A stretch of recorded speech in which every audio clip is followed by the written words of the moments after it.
The ballroom shimmered under golden chandeliers, crystal glasses clinking as soft jazz hummed in the background. It was the annual corporate gala of Brookstone Enterprises, and everyone, junior assistants to high-level executives, had gathered to celebrate the company's stellar year. Daniel Parker stood near the edge of the room, his posture straight but his eyes tired. Unlike most of his colleagues, he wasn't there for the champagne or the late-night gossip.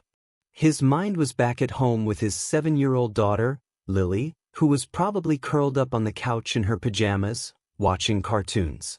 Daniel worked hard for her. Every spreadsheet he completed, every late-night email he answered, it was all so he could keep the roof over their heads and ensure she grew up safe and happy. Tonight, however, attendance was mandatory. Daniel, a coworker, nudged him. "Lighten up. It's a party." Daniel managed a polite smile, lifting his untouched glass of sparkling water. He didn't drink, not anymore. He couldn't afford to lose control, not with Lily depending on him. And then the atmosphere shifted. Across the room, Amanda Sterling, the CEO of Brookstone Enterprises, made her entrance. A woman in her early 30s, she carried herself with effortless authority, her midnight blue dress flowing like water as she walked. Her reputation preceded her, brilliant, fearless, sometimes cold. But tonight there was something different. Her laughter was a little too loud, her steps just slightly unsteady. Daniel watched discreetly as Amanda accepted glass after glass of champagne offered by eager employees. She played along, smiling, but there was a flicker in her eyes. Loneliness, maybe. Hours passed, and the party began to thin out. Amanda leaned against a table, clearly tipsy, while her driver was nowhere in sight. Daniel, about to make his quiet exit, suddenly felt her gaze on him. "Daniel? Parker, right?" she asked, her words slurred but soft. He blinked, caught off guard. "Yes, Miss Sterling." She gave a tired smile, her lipstick faintly smudged. "Everyone else is either drunker than me or too busy pretending they care. Could you drop me home?" The room seemed to pause. Daniel glanced around. Several employees were watching, whispering already. If he refused, it would look cruel. If he agreed, rumors might fly. But Amanda's vulnerability was undeniable. "Yes, of course," Daniel said firmly. He helped her outside into the cool night air. The city lights flickered, neon signs glowing against the dark sky. Amanda leaned slightly against his shoulder as they walked, her perfume subtle but intoxicating. For someone so untouchable in the boardroom, she suddenly seemed human, fragile. As he opened the car door for her, Amanda looked up at him with half-closed eyes. "You're different," she murmured. "You don't look at me the way they do." Daniel didn't answer. He simply started the car, focusing on the road as silence settled between them. The chatter of the party faded into memory, replaced by the quiet hum of the engine.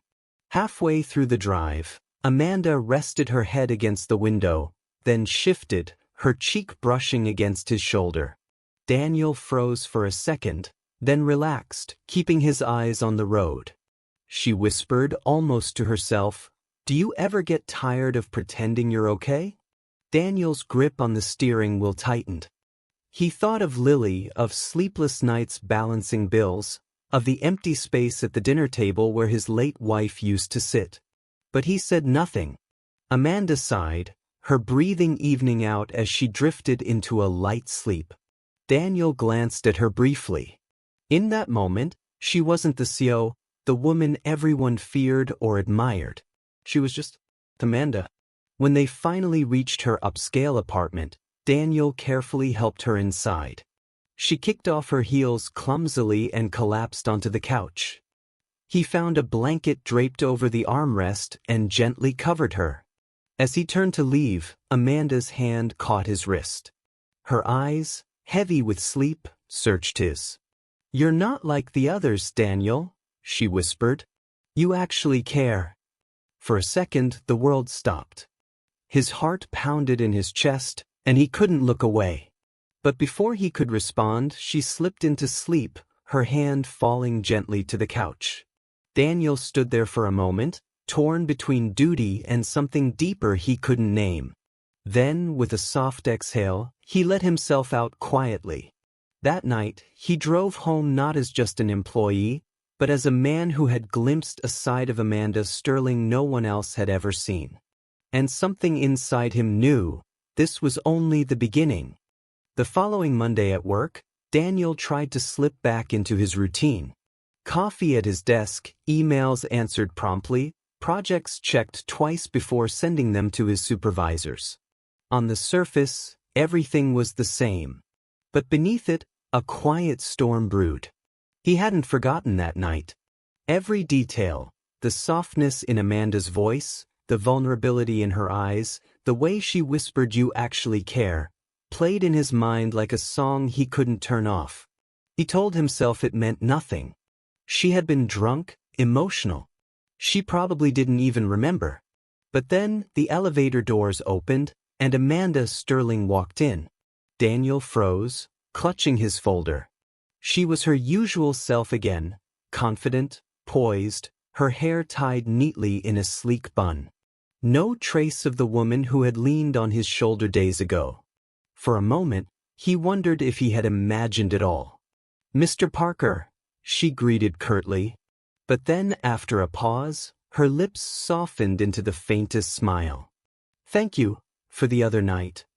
Daniel's heart skipped. "It was no problem, Miss Sterling."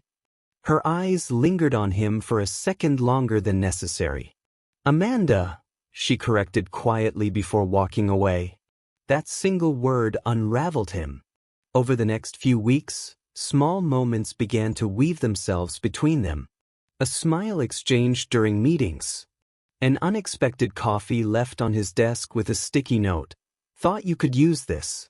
A shared silence in the hallway that somehow felt like more than silence. Amanda wasn't the kind of CEO who let her guard down often.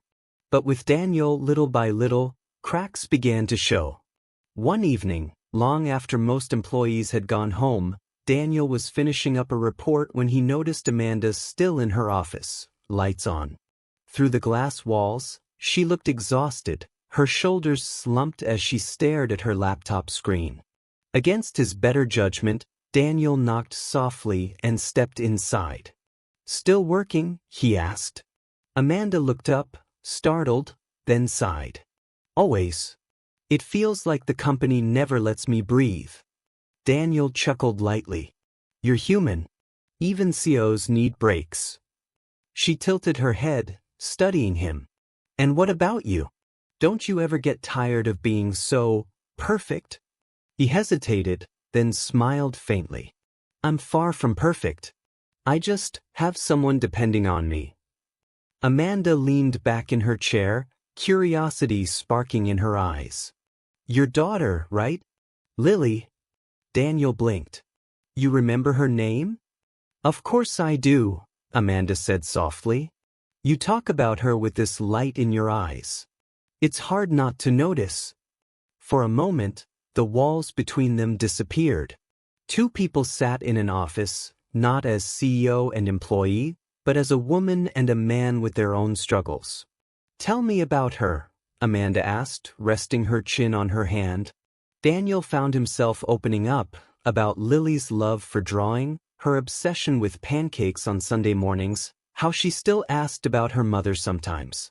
He rarely shared these things at work, but Amanda listened intently, her eyes warm. "She's lucky," Amanda murmured when he finished, "to have a father who gives her everything." Daniel cleared his throat, suddenly aware of the closeness. "I just try to do my best." That weekend, Amanda surprised him. It was Saturday morning when his doorbell rang. Daniel opened it to find Amanda standing there in jeans and a simple blouse, holding a bag of pastries. "Good morning," she said, smiling nervously. I thought Lily might like these." Lily, peeking from behind her dad, gasped. "Daddy, is that your boss?" Daniel turned crimson. "Amanda, this is Lily." This is my friend." Amanda crouched down, handing Lily the bag. "Nice to meet you, sweetheart. I brought chocolate croissants." Within minutes, Lily had dragged Amanda into the living room, showing off her drawings and stuffed animals. Daniel stood back, watching in disbelief. Amanda, powerful, untouchable Amanda Sterling, was sitting cross-legged on his living room rug, laughing at Lily's jokes. Later, as they shared coffee at the kitchen table while Lily colored nearby, Amanda looked around the modest apartment. "This feels real," she admitted quietly. "Not like my world of boardrooms and empty apartments." Daniel studied her. "Maybe that's what you need sometimes. Something real." Their eyes met, and silence settled between them. Not awkward, but charged. The kind of silence where hearts spoke louder than words. Amanda smiled faintly, looking down at her coffee. "You make it hard to remember you're just my employee." Daniel's pulse quickened. He didn't know where this path was leading, but he knew one thing: he didn't want it to end. The weeks that followed were a blur of stolen glances and unspoken words. Daniel and Amanda's bond grew stronger, but so did the weight of the secret they carried. To everyone else at Brookstone Enterprises, Amanda Sterling was still the fearless confident, untouchable. But Daniel had seen behind the armor. He knew the woman who laughed at Lily's silly jokes, the woman who fell asleep on the couch with a blanket wrapped around her shoulders, the woman who sometimes just wanted to be cared for. And Amanda knew him too. She knew the way his eyes softened when he spoke of his daughter, the way he hid his exhaustion behind polite smiles, the way he carried the world on his shoulders but never complained. But reality was catching up. Rumors had started circulating in the office. Whispers in the break room. Lingering stares whenever Daniel and Amanda were seen talking for too long. The corporate world thrived on gossip, and nothing fueled it more than the idea of a CEO and an employee being more than colleagues. One Friday evening, Amanda called Daniel into her office. The blinds were half closed, golden sunlight spilling across her desk. She looked composed, but her eyes carried a storm. "Daniel," she began softly, "we need to talk." He braced himself. "About the rumors?" She nodded, exhaling slowly. "I can handle gossip. But if anyone twists this into something inappropriate, it could damage your reputation. You don't deserve that." Daniel frowned. "And what about you?" Amanda gave a humorless laugh. "I'm the CEO. People will talk, but I'll survive. You're the one who'll pay the price." Silence stretched between them. For the first time, Daniel felt fear, not of losing his job, but of losing her. "I don't care about rumors," he said firmly. "I care about what's real. It's about us." Amanda's eyes softened. She stood, moving closer until she was just a breath away. "And what are we, Daniel?" she whispered. For a long moment, neither moved. His heart thundered in his chest. He wanted to reach for her, to close the distance. But then Lily's face flashed in his mind, innocent, trusting. He couldn't risk hurting her with complications he couldn't control. "I don't know," he admitted finally. "But I know I can't stop thinking about you." Amanda's lips parted slightly, her hand brushing his. It was just a touch, but it sent sparks racing through him. "Daniel," she whispered. The knock at the door broke the moment. An assistant stepped in with a folder, and Amanda quickly stepped back, her mask slipping back on. But the look in her eyes lingered, burning. That weekend, Amanda showed up again at Daniel's apartment. This time, there were no pastries, no pretense. Lily was at a friend's house, leaving the two of them alone. Amanda stood in his living room, nervously twisting the strap of her purse. "I can't keep pretending," she admitted, her voice trembling. "You've changed something in me, Daniel. I've spent years building walls, convincing myself I didn't need anyone. But then you show up with your quiet strength, your kindness, and suddenly I'm wondering what it would be like to let someone in. Daniel's throat tightened. Amanda! She stepped closer, her eyes searching his. Tell me this isn't just in my head. Tell me you feel it too. For once, Daniel didn't hold back. He reached for her hand, holding it firmly. I feel it. I've felt it from the moment you looked at me in that car. But I'm scared. I have Lily. I can't give her a life filled with uncertainty. Amanda's eyes glistened. I don't want to take anything from you. I just want to be part of that life. If you'll let me. And then, without hesitation, she leaned in. Daniel met her halfway, their lips meeting in a kiss that was both tender and desperate, a release of weeks of unspoken longing. The world outside seemed to fall away. There were no rumors, no titles, no barriers. Just two people who had found each other in the unlikeliest of places. When they finally pulled apart, Amanda rested her forehead against his. We'll figure it out, she whispered. Together. Daniel smiled, a rare, unguarded smile. Together. Later that evening, Lily returned home to find Amanda helping Daniel set the table for dinner. Lily's eyes sparkled with curiosity. Daddy, she whispered loudly, is Amanda your girlfriend? Daniel and Amanda exchanged amused glances, both blushing. Daniel crouched beside Lily. She's someone very special to us. Amanda knelt too, her hand brushing Lily's gently. If you'll have me, sweetheart, I'd love to be part of your little team. Lily grinned, hugging Amanda's arm tightly. I think I like that. Daniel's heart swelled as he watched the two of them together. For the first time in years, his home didn't feel lonely. It felt full. And as the three of them sat down to dinner, laughter filling the small apartment, Daniel knew something with absolute certainty. Love had found its way into their lives, quietly, unexpectedly, but exactly when they needed it most.